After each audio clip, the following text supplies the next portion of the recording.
Leonardo, me preguntas por este tema de Maldonado y, y la verdad que, mirá, estaba pensando en eso, digo, y si meto muchos datos, no es que tenga una memoria prodigiosa, pero hoy por hoy con uno de estos dispositivos móviles uno puede tener contacto con muchas cosas que quiero comentar. Estamos en un lugar, digo, que es fundamental en la historia de Maldonado. Y cuando te hablo de Maldonado te hablo de la región, porque si no entiendo la historia de Maldonado no puedo entender a toda la región este del país. ¿Por qué tenemos una población acá sobre esta bahía y por qué esta bahía se llama Maldonado? Muy probablemente tenga que ver con este arroyito que tenemos acá, que ni arroyo es una cañada, la cañada de la Aguada. La cañada de la Aguada es fundamental para que hoy tengamos una población aquí, para que tengamos una punta del este, que la punta del este es nada más que la punta del este de la bahía de Maldonado. Y todo se llama Maldonado porque un día abandonaron a un marino acá que se llamaba Francisco Maldonado. Cuando era chico, en los años 60, en Maldonado, los habitantes de Maldonado nos decimos fernandinos porque el nombre completo de la población es San Fernando de Maldonado. Bueno, los fernandinos, los habitantes de aquí de Maldonado, nos decían en la escuela que el Maldonado que le daba origen que le daba nombre a la población y a la región y al departamento, había sido un faenero, alguien que se había dedicado a faenar vacas muy abundantes en nuestra época. Y había muchos nombres de la región que tenían una referencia por la riqueza de la vaquería del mar, de todos los ganados que quedaron aquí en estas zonas abandonados y que se criaron sin vigilancia humana.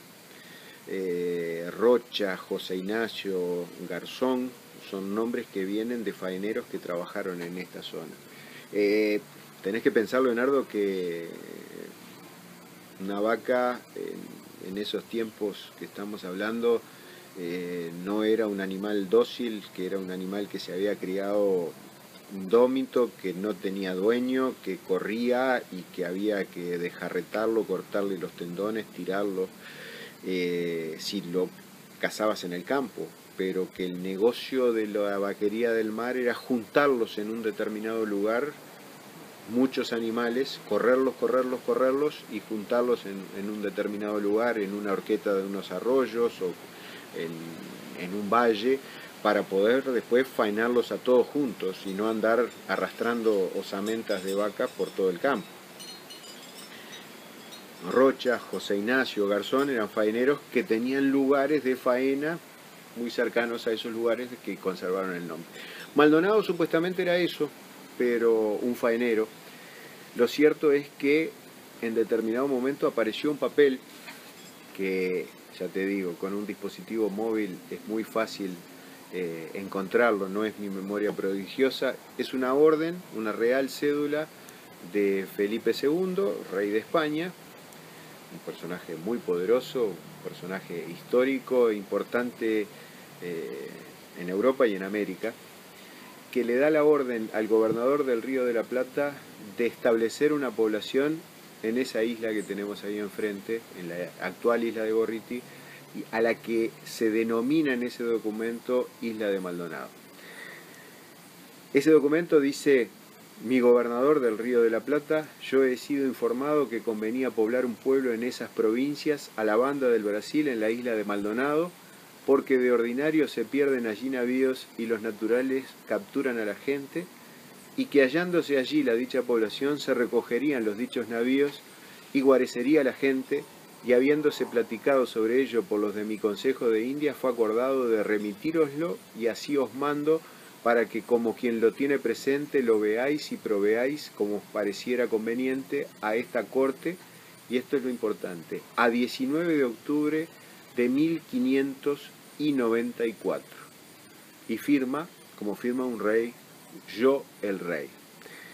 Es una comunicación a mano de Felipe II, rey de España, y se la envía a Fernando de Zárate, gobernador en Asunción del Paraguay.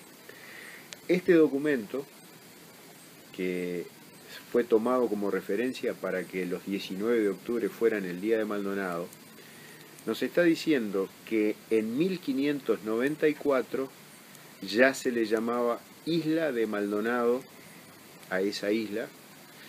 Ese nombre quedó para la bahía, quedó para la región y quedó para una población que, pese a la orden del rey, no fue fundada en 1594, fue fundada recién en 1755, entre 1755 y 1757. Hasta los reyes dan órdenes que demoran en cumplirse. Pero lo interesante del caso es que en 1594 ya se llamaba Isla de Maldonado, ya estaba el topónimo, es decir, el nombre geográfico, ya existía. Este documento de la Real Cédula del 19 de octubre de 1594 es la primera referencia a Maldonado como un lugar geográfico. Y si se le daba el nombre a este lugar por un Maldonado, ese Maldonado no podía haber sido un matarife, un faenero, por la sencilla razón que recién las vacas que son introducidas por Hernando Arias de Saavedra, o por los jesuitas, fueron recién en el siglo XVIII. Y aquí estamos a finales del siglo XVI. ¿Quién era el Francisco Maldonado? Bueno, investigando ese Francisco Maldonado se encuentra de que es un marino de la expedición de Gaboto, que es abandonado en esta tierra. Ese Gaboto, ese Maldonado, Francisco Maldonado, era teniente alguacil de la nave Santa María del Espinar, de la expedición de Gaboto, que toca estas tierras en febrero de 1527. ¿Por qué esta cañada es importante en esta historia? Por varios motivos. Porque, como te decía, Leonardo, en 1755 José Joaquín de Viana va a asentar gente en estas tierras para proteger esta bahía y principalmente esta fuente de agua, esta cañadita. Sin ir más lejos, acá abajo, a unos metros de donde estamos, había una batería de cañones defendiendo este punto de la bahía, de forma que de esta agua solo bebieran los que estaban autorizados. Era muy difícil la navegación a vela, había que dejar los barcos a resguardo para poder bajar a tierra, para poder abastecerse de agua, de alimentos frescos. Y este punto, esta bahía de Maldonado, era fundamental. Era fundamental porque desde Santa Catarina, en el norte, desde la isla de Santa Catarina hasta el sur, muy al sur, en el actual territorio de Argentina, no había ningún lugar como esta bahía que le diera amparo a un barco para poder quedar a cubierto de los vientos dominantes y poder bajar una tripulación a tierra con barriles de madera, a desembarcarlos, atravesar la barra de arena, meterlos en el cauce de esta cañada, llenarlos de agua y volverlos a bordo de los barcos. Y en una expedición, como decíamos, de Gaboto en 1527, un marino, Francisco Maldonado, queda abandonado aquí. Buscando en internet, en julio de 1530, cuando vuelve la armada de Gaboto a Sevilla, es juzgado Gaboto. Y dice, se acusó a Gaboto de haber abandonado su suerte a un grupo de hombres que previamente habían enviado a matar lobos marinos para su abastecimiento. Al paso de la nave del veneciano, de Gaboto, les hicieron señas con humo desde el cabo Santa María, desde Punta del Este, a una legua de donde estaban. Gaboto se negó a ir diciendo que los hombres ya debían haber sido muertos por los indios y un testigo, Junco, un marino de la expedición, replicó que no podía ser porque aquellos indios de aquella tierra donde ellos fueron eran sus amigos y que no era posible haberlos muerto. Es decir, el Gaboto del que estamos hablando, el jefe de la armada, hace bajar a esta gente, no solamente a Francisco Maldonado, hay otros marinos que lo acompañan, entre ellos un tal Mafrolo o Mafiolo, según algunas versiones. Ahí es muy importante un libro de María Díaz de Guerra y también la búsqueda de información en José Toribio Medina.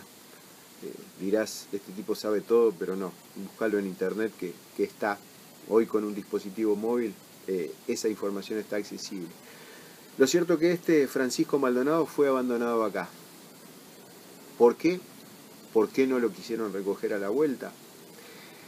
Y muy probablemente hay que buscar la historia de su propio apellido, de que a este Francisco Maldonado se había embarcado en la expedición de Gaboto por una recomendación del propio Carlos V, eso lo dice el que te estaba diciendo, Toribio de Medina, en su libro, que el propio Carlos V, el rey de España, el padre de Felipe II, ese que firmó la Real Cédula, dio la orden, la recomendación de que lo embarcaran en la expedición de Gaboto como teniente alguacil de la nave capitana.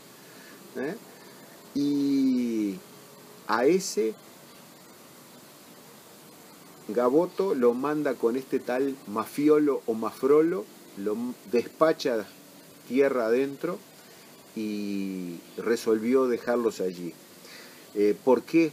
Y bueno, tal vez porque era de apellido Maldonado y los Maldonado habían sido enemigos acérrimos de Carlos V y se habían enfrentado a él cuando la revuelta de los comuneros. Un pariente de los Maldonado se le cortó la cabeza después de la batalla de Villalar en 1521. Otro estuvo preso durante un año y también se le cortó la cabeza. Y tal vez a este Francisco Maldonado lo hayan abandonado aquí en un intento de alejarlo de la historia, de extrañarlo, de olvidarlo. Y sin embargo, pasado ese tiempo, fíjate que en 1527 lo abandonaron, en 1594, 67 años después, en la corte del rey de España, ya no Carlos V, el que supuestamente lo había mandado abandonar, pero su hijo, en la corte de Felipe II, se seguía hablando de una isla de Maldonado, de una isla, de una bahía, de una tierra que terminaron tomando ese nombre y por el cual hoy los habitantes de aquí nos llamamos maldonadenses, nos llamamos fernandinos los que somos de aquí, de esta ciudad, porque somos de San Fernando de Maldonado. Pero qué extraño, ¿no? Como cuando a veces se quiere olvidar algo, se quiere sacar algo de la memoria de la gente, muy por el contrario, ni el más poderoso del mundo, como podía ser un rey de España, puede lograrlo. Y años después, muchos años después de ese olvido, distracción o abandono de un Maldonado en esta bahía, se fundó una población que llevó el nombre de Maldonado y luego un país tiene un departamento y una ciudad pujante que se llama Maldonado. Así que esta es la historia de un marino español dejado en estas tierras y un nombre que todavía perdura y esperemos que por mucho tiempo más.